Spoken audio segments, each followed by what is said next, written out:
Saudi అరేబియాలో ఘోర road ప్రమాదం జరిగింది. ప్రమాదంలో రాష్ట్రానికి చెందిన 45 మంది చనిపోయారు. హైదరాబాద్ నుంచి ఉమ్రా యాత్రకు వెళ్లి సజీవ దహనమయ్యారు. మక్కా నుంచి మదీనా వెళ్తుండగా డీజిల్ ట్యాంకర్ బస్సును ఢీకొట్టడంతో దారుణం జరిగింది. మరోవైపు మృతుల ఫ్యామిలీలకు ఎప్పటికప్పుడు సమాచారం అందించేందుకు హెల్ప్ లైన్ నెంబర్లు ప్రకటించింది రాష్ట్ర ప్రభుత్వం.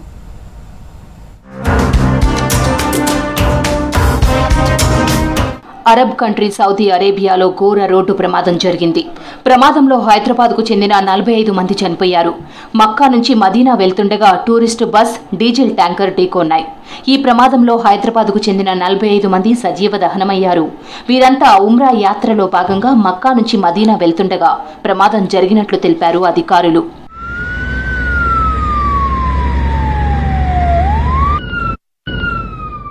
భారత కాలమానం ప్రకారం తెల్లవారుజామున 1:30 ప్రమాదం జరిగింది.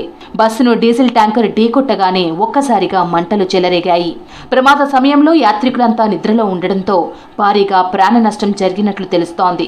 మృతుల్లో 17 మంది పురుషులు, 18 మంది మహిళలు, 10 మంది చిన్నారులు ఉన్నట్లు తెలిపింది తెలంగాణ హజ్ కమిటీ.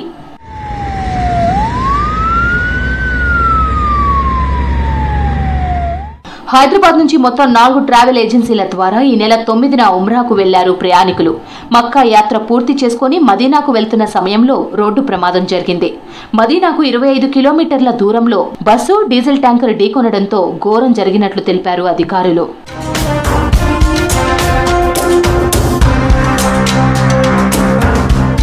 ఉమ్రా యాత్ర కోసం అల్మీనా, ఫ్లైజోన్ ట్రావెల్స్ సెంటర్స్ ద్వారా ప్రయాణికులు టికెట్స్ బుక్ చేసుకున్నారు. వీరిలో ఫ్లైజోన్ ట్రావెల్స్ ద్వారా 24 మంది టికెట్స్ బుక్ చేసుకున్నట్లు తెలుస్తోంది. వీరిలో అసీఫ్ నగర్లోని జిర్రా ప్రాంతానికి చెందిన వారు 16 మంది ఉన్నారు. హైదరాబాద్లోని అల్మీనా ట్రావెల్స్ నుంచి చాలా మంది వెళ్లారు.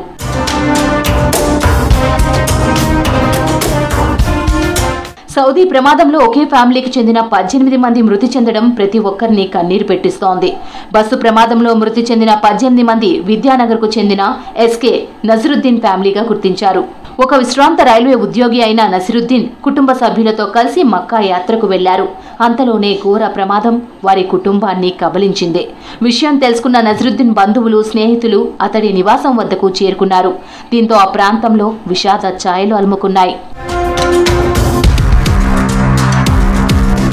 సౌదీ రోడ్డు ప్రమాదంలో సిటీకి చెందిన మరో కుటుంబంలోనూ 7 మరణించారు. సోహెబ్ అనే మరొకరు బస్సు నుంచి దూకి ప్రాణాలను కాపాడుకున్నాడు. తీవ్రంగా గాయపడిన సోహెబ్ ఐసీయూలో చికిత్స పొందుతున్నాడు. చనిపోయిన వారు మహమ్మద్ అబ్దుల్ ఖదీర్, గౌసియా బేగం, మౌలానా, ఉనీషా, రెహ్మద్ బి మన్సూర్గా గుర్తించారు.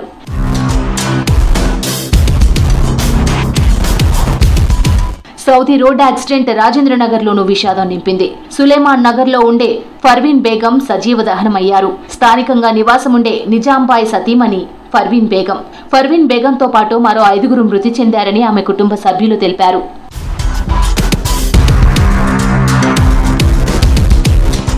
సౌదీ అరేబియాలో బస్సు ప్రమాదంపై ఢిల్లీలోని తెలంగాణ భవన్లో కంట్రోల్ రూమ్ ఏర్పాటు చేసింది రాష్ట్ర ప్రభుత్వం. సౌదీ అరేబియా రియాద్లోని భారత రాయబార కార్యాలయంతో ఎప్పటికప్పుడు సంప్రదింపులు జరుపుతున్నారు అధికారులు. మృతదేహాల గుర్తింపు, ఫ్యామిలీలకు సమాచారం సేకరణకు చర్యలు తీసుకుంటున్నారు. అలాగే సాయం కోసం కంట్రోల్ రూమ్ ఏర్పాటు చేశారు. ఏదైనా సాయం కావాలంటే +91 9871999044 +91 9958322143 +91 9643723157 అనే నెంబర్లకు ఫోన్ చేయవచ్చని తెలిపారు అధికారులు. సౌదీ ప్రమాదంపై ప్రధాని దిగ్భ్రాంతి వ్యక్తం చేశారు. బాధిత ఫ్యామిలీలకు భారత ప్రభుత్వం అండగా ఉంటుందని చెప్పారు. మృతుల ఫ్యామిలీలకు 5 లక్షల పరిహారం ఇస్తూ తెలంగాణ సర్కార్ నిర్ణయం తీసుకుంది. అజహరుద్దీన్తో కూడిన బృందాన్ని సౌదీకి పంపింది. ఆ దేశ ఎంబసీతో ఎప్పటికప్పుడు సంప్రదింపులు చేస్తున్నామని కేంద్ర మంత్రి కిషన్ రెడ్డి చెప్పారు. ఫ్యామిలీల అనుమతితో డెడ్ బాడీస్ ని అక్కడే ఖననం చేసేందుకు ఏర్పాట్లు చేస్తున్నామన్నారు.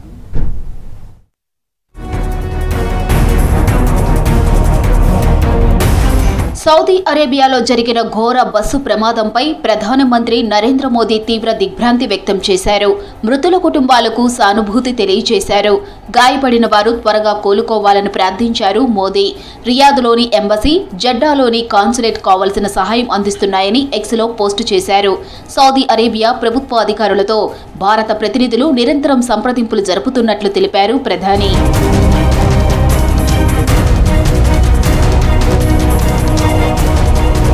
మదీనాలో భారత పౌరులకు జరిగిన ప్రమాదంపై ఆయన తీవ్ర దిగ్భ్రాంతి వ్యక్తం చేశారు విదేశాంగ మంత్రి ఎస్ జయశంకర్. ప్రభావిత కుటుంబాలకు రియాద్లోని ఎంబసీ, జెడ్డాలోని కాన్సులేట్ పూర్తి సహాయ సహకారాలు అందిస్తున్నాయని ఎక్స్లో పోస్టు చేశారు. మృతుల కుటుంబాలకు ప్రగాఢ సానుభూతి తెలియజేశారు.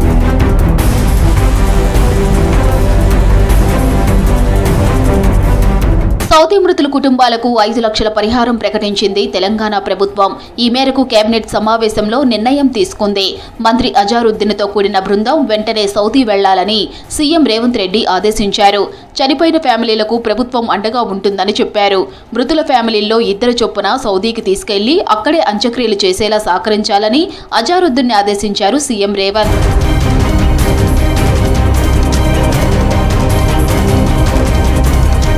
సౌదీ రోడ్డు ప్రమాదంపై తీవ్ర విచారం వ్యక్తం చేశారు ఎంపీ అసదుద్దీన్ ఓవైసీ. మృతుల కుటుంబాలకు ప్రగాఢ సానుభూతి తెలిపారు. తాను హైదరాబాద్కు చెందిన ప్రైవేట్ ట్రావెల్స్ ఏజెన్సీలతో మాట్లాడినట్లు తెలిపారు. బాధిత ఫ్యామిలీలకి అన్ని రకాలుగా అండగా ఉంటామన్నారు. तो मैंने इंडियन एम्बेसी रियाद में जो डीसीएम है और उन्होंने मुझसे कहा कि कौंसल जनरल जिद्दा भी और वो खुद इस पर मालूमात हासिल कर रहे हैं और जो भी ज़रूरी कार्रवाई करना है वो करेंगे।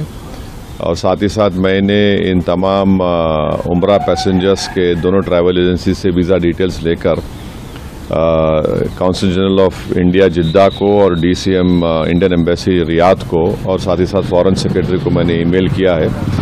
సౌదీ బస్సు ప్రమాదంపై విచారం వ్యక్తం చేశారు కేంద్ర మంత్రి కిషన్ రెడ్డి. విద్యానగర్లోని నజీరుద్దీన్ బంధువులతో కిషన్ రెడ్డి ఫోన్లో మాట్లాడారు. భారత ప్రభుత్వం తరపున అన్ని సహాయ సహకారాలు అందిస్తామన్నారు. మృతుల బంధువులకు భారత ప్రభుత్వం అండగా ఉంటుందన్నారు కిషన్ రెడ్డి. సౌదీ యాక్సిడెంట్లో రాష్ట్రానికి చెందిన 45 మంది చనిపోవడం విషాదకరమన్నారు కేంద్ర మంత్రి బండి సంజయ్. కేంద్ర హోంశాఖ మంత్రి సౌదీ ప్రభుత్వంతో మాట్లాడి సహాయక చర్యలు చేపట్టినట్లు తెలిపారు. ఈ సంఘటన చాలా దురదృష్టకరము. మన రియాద్కు సంబంధించినటువంటి ఎంబసీ అధికారులు, అదేవిధంగా జెడ్డాలో ఉన్నటువంటి ఇండియన్ కౌన్సిలేట్ సంబంధించినటువంటి అధికారులందరూ కూడా భారత ప్రభుత్వం తరఫున పూర్తి స్థాయిలో ఈ యొక్క సంఘటనకు సంబంధించినటువంటి విషయంలో అన్ని రకాలుగా సిబ్బంది అంతా వెళ్ళి అక్కడ పర్యవేక్షించాలని చెప్పి భారత ప్రభుత్వం ఆదేశించడం జరిగింది. విద్యానగర్లో నజీరుద్దీన్ ఫ్యామిలీని పరామర్శించారు పీసీసీ అధ్యక్షుడు మహేష్ కుమార్ గౌడ్. సౌదీ ప్రమాదంలో నజీరుద్దీన్ ఫ్యామిలీకి చెందిన 18 మంది చనిపోయారు. ఈ సందర్భంగా బాధిత ఫ్యామిలీని ఓదార్చారు. ప్రభుత్వం అన్ని విధాలుగా అండగా ఉంటుందని చెప్పారు. హైదరాబాద్, ఢిల్లీలోనూ హెల్ప్ లైన్ నెంబర్లు ఏర్పాటు చేశామన్నారు మహేష్ కుమార్ గౌడ్.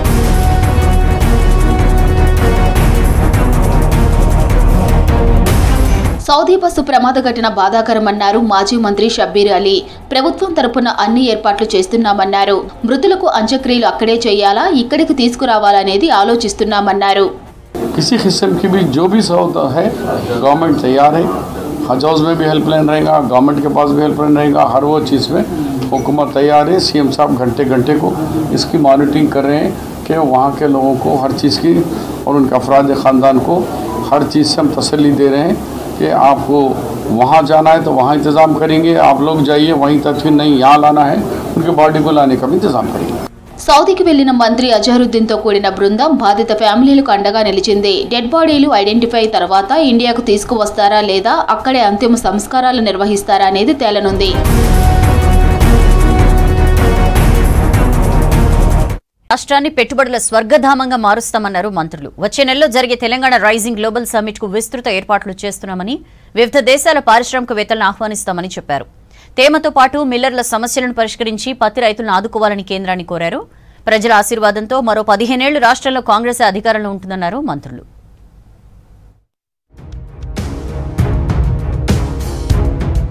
వచ్చే నెల 8, 9వ తేదీల్లో తెలంగాణ రైజింగ్ గ్లోబల్ సమ్మిట్ కు భారీ ఏర్పాట్లు చేస్తోంది రాష్ట్ర ప్రభుత్వం. సమ్మిట్ కోసం హైదరాబాద్ శివార్ దుండిగల్లో స్థలాన్ని పరిశీలించారు deputy CM Bhatti Vikramarka. Global summit కు ప్రపంచంలోని పారిశ్రామికవేత్తలను ఆహ్వానిస్తామని చెప్పారు. తెలంగాణ పెట్టుబడులకు అనుకూల ప్రాంతమన్నారు భట్టి.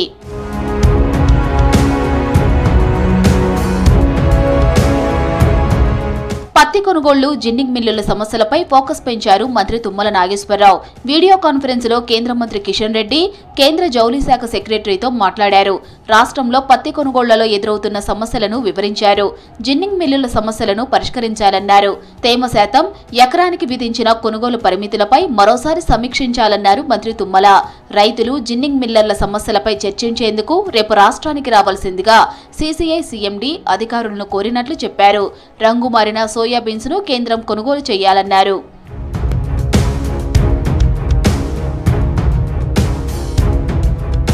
కొమరవెల్లి మల్లన్న కళ్యాణం జాతర ఏర్పాట్లపై సమీక్షించారు దేవాదాయ శాఖ మంత్రి కొండా సురేఖ. సెక్రటేరియట్లోని తన ఛాంబర్లో సిద్దిపేట జిల్లా అధికారులతో వీడియో కాన్ఫరెన్స్ నిర్వహించిన మంత్రి ఎక్కడా లోటుపాట్లు రావద్దన్నారు. డిసెంబర్ 14న ఉదయం 10 గంటలకు మల్లికార్జున స్వామి కళ్యాణం, 2026 జనవరి 18 నుంచి 16 మార్చి వరకు జాతర ఉంటుందని చెప్పారు. భక్తుల సౌకర్యం కోసం అన్ని శాఖలు సమన్వయంతో పనిచేయాలని సూచించారు సురేఖ.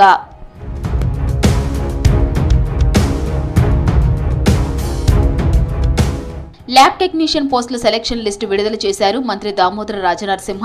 ప్రభుత్వ హాస్పిటల్లో 1284 ల్యాబ్ టెక్నీషియన్ పోస్టుల భర్తీని చేపట్టింది సర్కార్. డిసెంబర్లో కొత్త ఉద్యోగులు విధుల్లో చేరనున్నారు. మరోవైపు మెడికల్ టూరిజంపై సమీక్ష చేశారు మంత్రి దామోదర రాజనరసింహ.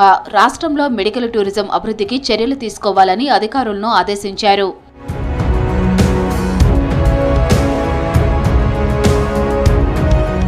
ఉమ్మడి నల్గొండ జిల్లా అభివృద్ధికి కాంగ్రెస్ ప్రభుత్వం కట్టుబడి ఉందన్నారు మంత్రులు ఉత్తమ్ కుమార్ రెడ్డి, కోమటిరెడ్డి వెంకటరెడ్డి.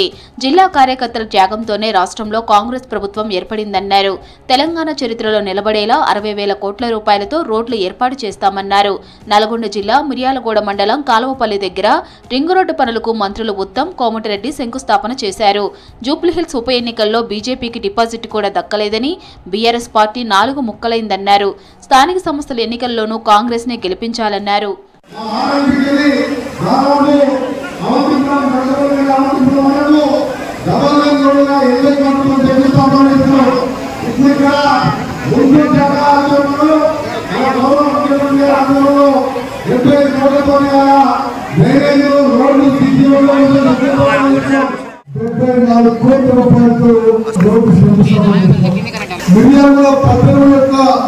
సుపరీకరణకు గౌరవ ముఖ్యమంత్రి రేవంత్ రెడ్డి గారి చొరవతో, గౌరవ ఆర్ఎండ్బి మంత్రి వెంకటరెడ్డి గారి చొరవతో మిర్యాలగూడ మున్సిపాలిటీకి 75 కోట్ల రూపాయలు మంజూరు కావడం ఎంతో సంతోషంగా.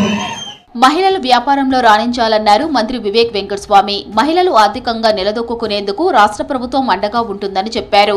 మహిళల అభివృద్ధికి ఎన్నో పథకాలు అమలు చేస్తున్నామన్నారు. హైదరాబాద్ ఖైరతాబాద్ చింతల బస్తీలో జై భీమ్ మహిళా సంఘం అధ్యక్షురాలు అంజలి కొత్తగా ఏర్పాటు చేసిన టెంట్ హౌస్ ను ప్రారంభించారు వివేక్.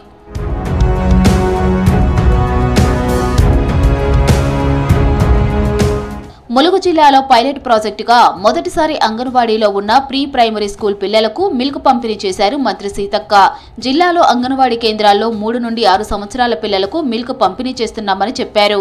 అంగన్వాడీ కేంద్రాల్లోకి వచ్చే పిల్లలకు పౌష్టికాహార లోపాన్ని తగ్గించాలనే ఉద్దేశంతో రాష్ట్రంలో మొదటిసారిగా ములుగు జిల్లాలో మిల్క్ పంపిణీ కార్యక్రమం చేపట్టామన్నారు మంత్రి సీతక్క. అక్కడ పౌష్టికాహార లోపం కూడా చిన్న పిల్లలలో ఎక్కువ ఉన్నది. దీంతో ఈరోజు పైలట్ ప్రాజెక్ట్ కింద మరి మిల్క్ అందించడం జరుగుతుంది అంగన్వాడీ సెంటర్లలో. ఇక్కడ ప్రయోగాన్ని రాష్ట్ర వ్యాప్తంగా కూడా తొందరలోనే విస్తరింపజేస్తాం. ప్రారంభించినటువంటి మిల్క్ పిల్లలకు ఎట్లా వెళ్తుంది, దాని మూలంగా ఏం ఉపయోగాలున్నాయి అనేది కూడా ఇంకా 1 మంత్ తర్వాత ఎంత ఇంప్రూవ్మెంట్ కనపడుతుంది. తెలంగాణ రాష్ట్ర గీత రచయిత ప్రముఖ కవి అందశ్రీ సంతాప సభను రాష్ట్ర గౌరవానికి తగ్గట్లు తెలంగాణ ఆత్మను ప్రతిబింబించేలా నిర్వహిస్తామన్నారు మంత్రి అడ్లూరు లక్ష్మణ్. కవులు, కళాకారులు, దళిత సంఘాలు, ప్రజా సంస్థలు, ఉద్యోగ సంఘాలతో సన్నాహక సమావేశం నిర్వహించారు.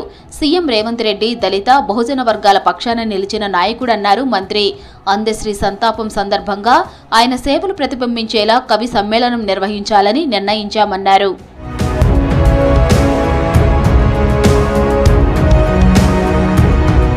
ఇంటర్నేషనల్ పారా స్విమ్మర్ మహమ్మద్ అజీమ్ను ఘనంగా సన్మానించారు క్రీడా శాఖ మంత్రి వాకిటి శ్రీహరి. గచ్చిబౌలిలో జరుగుతున్న 27వ పారా నేషనల్ స్విమ్మింగ్ ఛాంపియన్షిప్లో కేరళకు చెందిన అజీమ్ 3 స్వర్ణ పతకాలు సాధించాడు. సెక్రటేరియట్లో తనను కలిసిన అజీమ్ను ఆప్యాయంగా హత్తుకొని మరీ అభినందించారు మంత్రి వాకిటి శ్రీహరి. రాష్ట్రంలో చలి తీవ్రత పెరుగుతోంది. కొన్ని జిల్లాల్లో రాత్రిపూట ఉష్ణోగ్రతలు మరింత పడిపోతున్నాయి. వచ్చే 2 రోజులు చలి తీవ్రత ఇంకా పెరిగే అవకాశం ఉందన్నారు వాతావరణ శాఖ అధికారులు. ఇవాళ రేపు చలి పొగమంచు అధికంగా ఉండనుందని పలు జిల్లాలకు ఆరెంజ్, ఎల్లో అలర్ట్ జారీ చేశారు.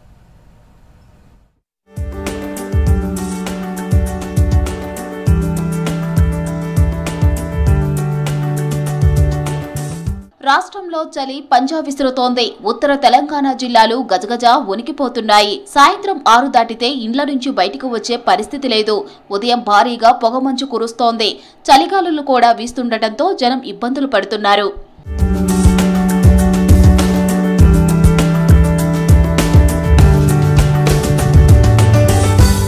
ఉమ్మడి ఆదిలాబాద్ జిల్లాలో చలి తీవ్రత ఎక్కువగా ఉంది. చలికి గిరిజన గూడాలు వణుకుతున్నాయి. చలితో ఆదివాసీలు అవస్థలు పడుతున్నారు. గంటల కొద్దీ మంటల దగ్గర చలి కాచుకుంటున్నారు. ఉమ్మడి ఆదిలాబాద్ జిల్లా సిరిపురి యూలో 7.4 డిగ్రీలు, బజార్ హత్నూర్లో 8.4, పెంబీలో 10.1 డిగ్రీల కనిష్ట ఉష్ణోగ్రతలు నమోదయ్యాయి.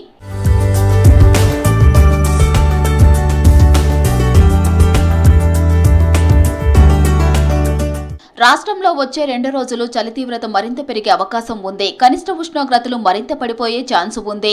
ఉత్తర తెలంగాణ జిల్లాలో చలి తీవ్రత మరింత ఎక్కువగా ఉండనుంది. ఇప్పటికే ఏజెన్సీ ప్రాంతాల్లో సింగిల్ డిజిట్లో టెంపరేచర్లు రికార్డవుతున్నాయి. ఉత్తర తెలంగాణ జిల్లాలో 5 నుంచి 6 డిగ్రీలు తక్కువగా ఉష్ణోగ్రతలు నమోదవుతున్నాయని వాతావరణ శాఖ అధికారులు తెలిపారు.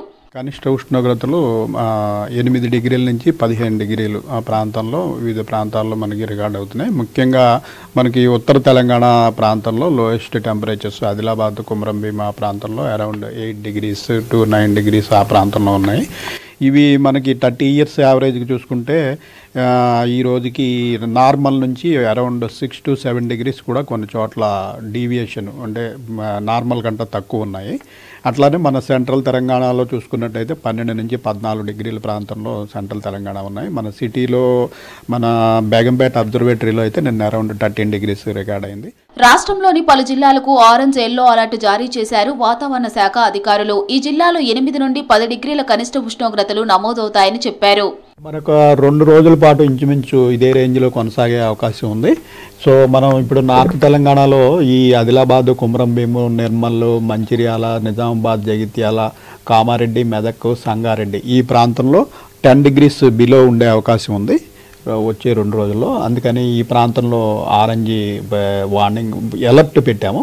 అట్లాగే మిగిలిన రాష్ట్రంలోని మిగిలిన అన్ని జిల్లాల్లోనూ ఇంచుమించు 11 నుంచి 15 డిగ్రీల ప్రాంతంలో కొనసాగే అవకాశం ఉంది. ఈ ప్రాంతంలో ఎల్లో మనకి ఓన్లీ ఈ తూర్పు జిల్లాల్లో మటుకు 15 డిగ్రీలు అబౌవ్ నమోదయ్యే అవకాశం ఉంది. రాష్ట్ర వ్యాప్తంగా కనిష్ట ఉష్ణోగ్రతలు మరింత పడిపోయే ఛాన్స్ ఉందన్నారు వాతావరణ శాఖ అధికారులు. 2 రోజుల తర్వాత చలి తీవ్రత తగ్గుతుందని చెప్పారు.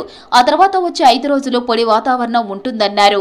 అయితే బంగాళాఖాతంలో ఏర్పడిన అల్పపీడనంతో తమిళనాడు, ఆంధ్రప్రదేశ్లో వర్షాలు పడే అవకాశం ఉందని వాతావరణ శాఖ తెలిపింది. తెలంగాణలో వర్షాలు లేవని ప్రకటించింది. చలి తీవ్రత పెరిగే అవకాశం ఉన్నందున పిల్లలు, వృద్ధులు జాగ్రత్తలు తీసుకోవాలని సూచించారు డాక్టర్లు.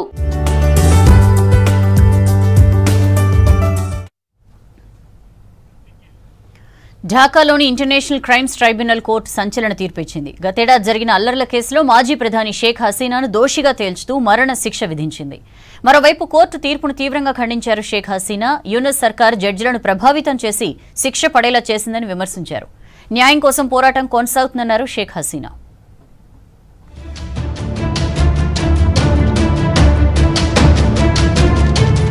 బంగ్లాదేశ్ అల్లర్ల కేసులో ఢాకాలోని ఇంటర్నేషనల్ క్రైమ్స్ ట్రిబ్యునల్ కోర్టు సంచలన తీర్పిచ్చింది. ఆ దేశ మాజీ ప్రధాని షేక్ హసీనాను దోషిగా తేల్చుతూ మరణశిక్ష విధించింది.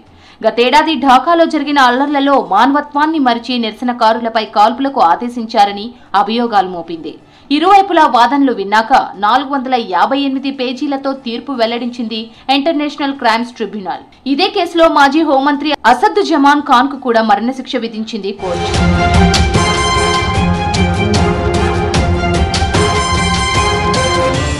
గతేడాది జూలై, ఆగస్టులో బంగ్లాదేశ్లో జరిగిన అల్లర్లలో సుమారు 1400 మంది మృతి చెందారని తెలిపింది ఐసీటీ కోర్టు. అప్పటి ప్రభుత్వానికి వ్యతిరేకంగా నిరసన చేస్తున్న వారిని చంపేయమని ఆదేశించారని ఆరోపించింది. గాయపడిన వారికి వైద్యం అందించేందుకు కూడా నిరాకరించారని నివేదికను చదివి వినిపించారు న్యాయమూర్తులు. అధికారంలో కొనసాగేందుకు బల ప్రయోగానికి పాల్పడ్డారని తెలిపింది. తీర్పు ఇవ్వడంలో ఏదైనా ఆలస్యం జరిగితే క్షమించాలన్నారు ఐసీటీ జడ్జిలు.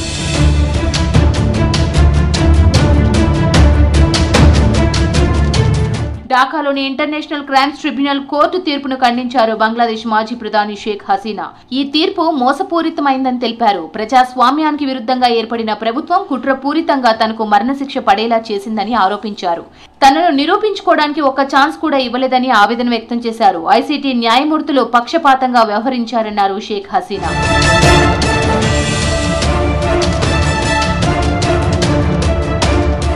మానవ హక్కుల ఉల్లంఘనకు పాల్పడ్డామనే ఐసీటీ ఆరోపణల్లో నిజం లేదన్నారు మాజీ పీఎం షేక్ హసీనా. దేశంలో పేదరిక నిర్మూలన, విద్య, ఉద్యోగాలు, అభివృద్ధి లాంటి విషయాల్లో తమ అవామీ లీగ్ ప్రభుత్వం ఎన్నో చర్యలు తీసుకుందని తెలిపారు. మయన్మార్లో హింస చెలరేగడంతో బంగ్లాకు పారిపోయి వచ్చిన లక్షలాది మంది రోహింగ్యాలకు ఆశ్రయం కల్పించామన్నారు. మానవ హక్కుల పట్ల శ్రద్ధ లేకపోతే ఇవన్నీ తన ప్రభుత్వం ఎందుకు చేస్తుందని ప్రశ్నించారు షేక్ హసీనా.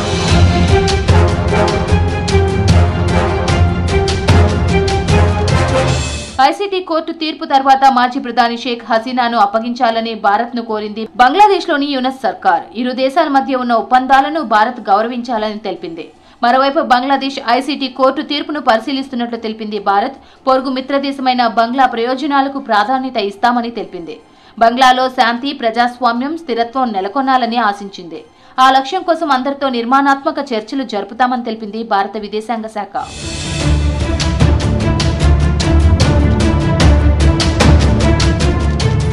షేక్ హసీనాపై ఐసీటీ తీర్పును ముందే ఊహించామని అన్నారు బంగ్లాలో మాజీ భారత హైకమిషనర్ పినాక్ రంజన్ చక్రవర్తి. బంగ్లాదేశ్ చరిత్రలో ఇది ఓ చీకటి రోజని చెప్పారు. ఆ దేశంలోని 18 కోట్ల మంది ప్రజలు ఏడుస్తున్నారని, ఇది యూనస్ సహా కొంతమంది కుట్రని చెప్పారు. దీనికి వ్యతిరేకంగా బంగ్లా ప్రజలు పోరాడాలన్నారు పినాక్ రంజన్.